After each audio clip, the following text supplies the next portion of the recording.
Hello, a very good morning to all. Myself, Khushbu Balodia, Assistant Professor, Chemical Engineering Department, LJ Institute of Engineering and Technology. My subject is Green Technology and Sustainable Development. In a previous lecture of Green Technology and Sustainable Development, we have gone through the concept of green technology, aim of green technology, examples of green technology and types of green technology. From the types of green technology, in this lecture, we will see the 12 principles of green chemistry. Another then, we also covered what are the needs of green chemistry, what are the 12 principles of green chemistry. We covered 4 principles of green chemistry. First principle was prevention, second principle was atom economy, third principle was less hazardous chemical synthesis, and fourth principles of green chemistry was designing safer chemicals. Now in this lecture of green chemistry and sustainable development, we will see from the principle number 5, fifth principle says safer solvents and auxiliaries. Here they mean use the safer solvent and auxiliary, that means a solvent or a separating agent. So use those components as much as minimum or try to avoid the use of those components. Why? Because most of the solvents or separating agents are highly toxic and volatile in nature. The most widely used solvents are CCl4, benzene, alcohol, CH2, Cl2. So those are very toxic in nature or which are very harmful to our environment.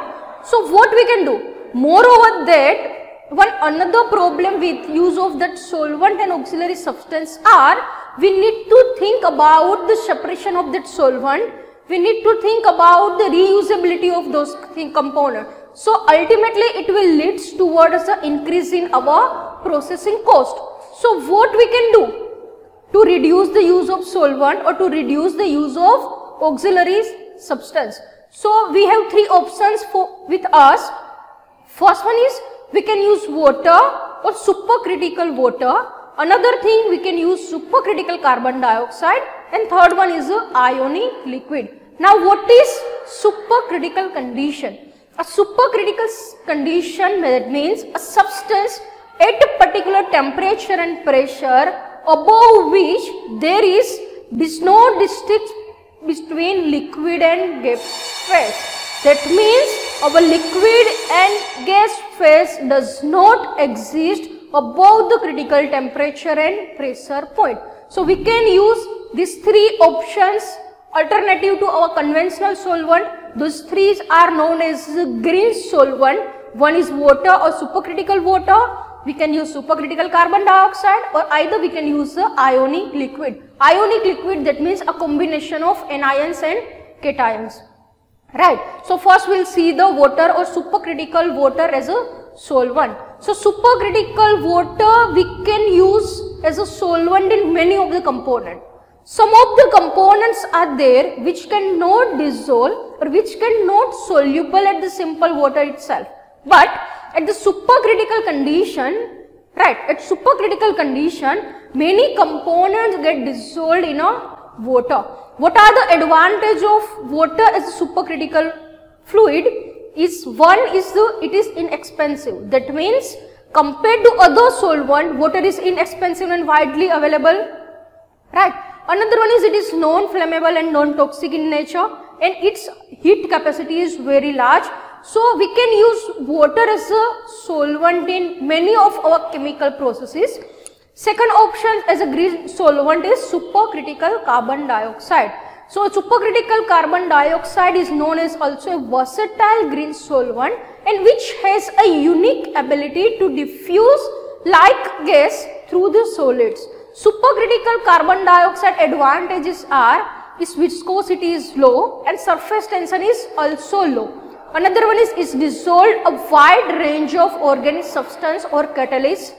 Another one is its stability and the relatively low temperature of the process allows the more component to be extended with little damage. So supercritical carbon dioxide, if we'll use, then it will have a lower damage to environment.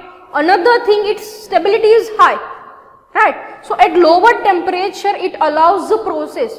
So we can use supercritical carbon dioxide in many of our process, and most important thing is supercritical carbon dioxide can be obtained as a byproduct to the other process.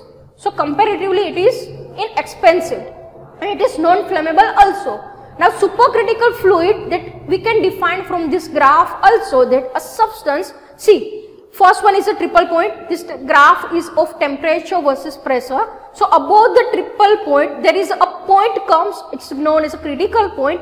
Beyond that point or beyond that temperature and pressure, a supercritical region achieved where there is a no restriction between liquid phase and gas phase. That means vapor and liquid are in equilibrium. So at that condition we can use our supercritical substance as a green solvent. Third available option with us is the ionic liquid. As I said earlier, ionic liquids are mixture of anions and cations, and those are fused salt with melting point less than 100 degrees Celsius. So this is the very most advantageous for us, because ionic liquid we can use at any lower temperature. Why? Because its melting point is less than 100 degrees Celsius. By modifying the slide structure, or I can say a different combination of anion and cation, we can develop a ionic liquid which can be helpful to our desired separation, which can be helpful for our desired chemical reaction. A good advantages of ionic liquid are melting point, viscosity, low volatility, hydrophobicity. Those are the particularly a good advantage we can get from the use of ionic liquid. And moreover that it's having a no vapor pressure or very lower vapor pressure. So ionic liquid are a good example to replace the volatile organic substance. Our sixth principle of green chemistry is design for energy efficiency. So this principle says that try to develop a process or try to develop a system which is highly energy efficient, because energy requirement is directly depends on environmental and economic impact, and those energy requirements should be minimized.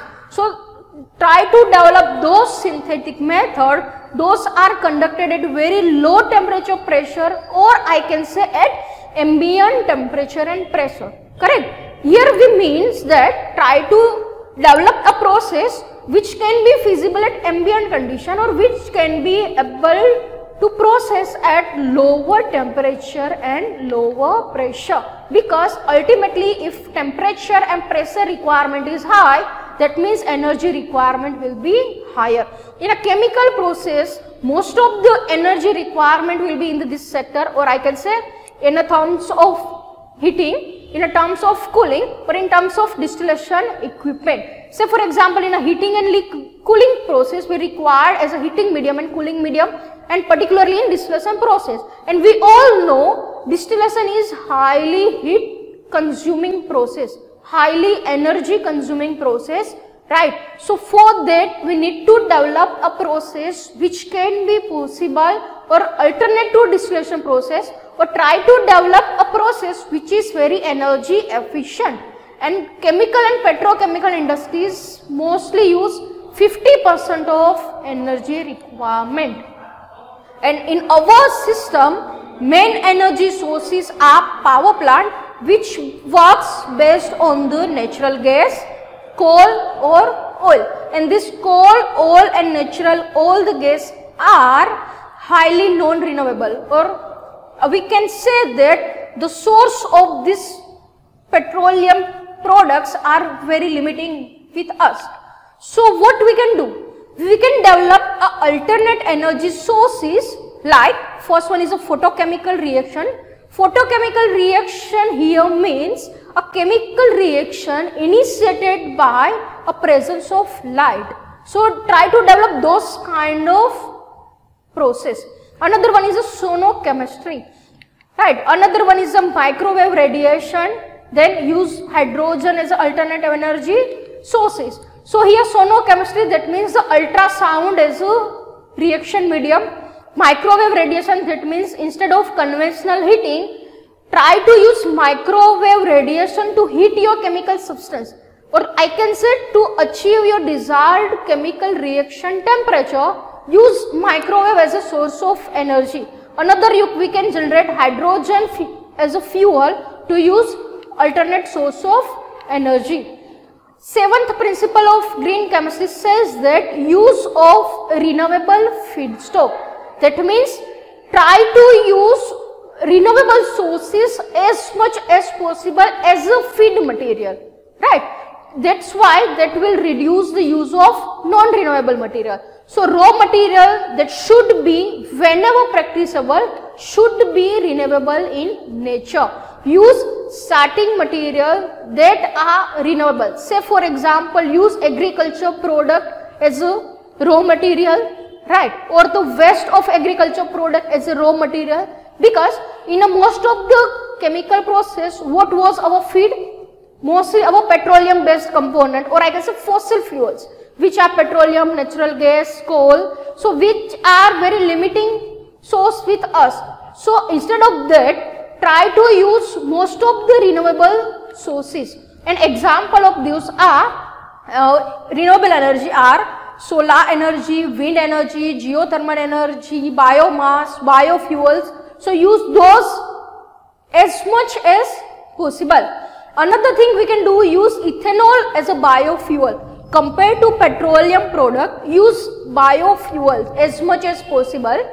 Another thing we can say that as an example, that in a green synthesis, alternatively in a traditional process, we were using benzene for the production of adipic acid. So now benzene ultimately was derived from the petroleum sources, right? So which is non-renewable in nature. So in a green chemistry concept, what we can do that in a manufacturing of nylon, plasticizer and lubricants, right? So we can extend the use of benzene with some renewable and non-toxic substance, and that reaction is also carried out in the presence of water also. So try to develop those method, right? Another thing what we can do is use a biomass.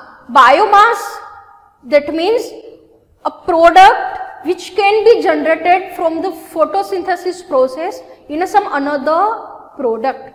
Examples of this are plant generated material are carbohydrates, lignin, lipid oils and proteins. And next principle says that you reduce derivatives. Reduce derivatives here means unnecessary use of blocking component, protecting group, or I can say modification in chemical and physical process. Try to minimize all these things. Why? Because such steps required some additional reagent or some additional steps are required. We need to think about the treatment of whatever the waste generated in these processes, right? So instead of that, use a more selective and better alternative process which eliminates the needs of auxiliary substance, which eliminates the needs of those blocking group or those functional group, right? So we can do this by use of the enzymes. Enzymes are a very good examples. How? Because enzymes are very specific in nature. They react only one side of the molecule and leaves the rest of the molecules as it is, right? So why? This is a very selective reaction. So in this some another group, addition of some another group will be avoided. We can eliminate the use of some blocking groups, or we can here reduce the use of some protection, Why? Because enzyme only react on the one side of our substance and another side of the substance will remain as it is. So this principle says that reduce the derivatives in our system, right? So that was regarding the principle of green chemistry. We covered in this session principle number 5, 6, 7 and 8. A remaining principle will be covered in a next session. Hope this session is clear to you. Thank you so much. Let's go green.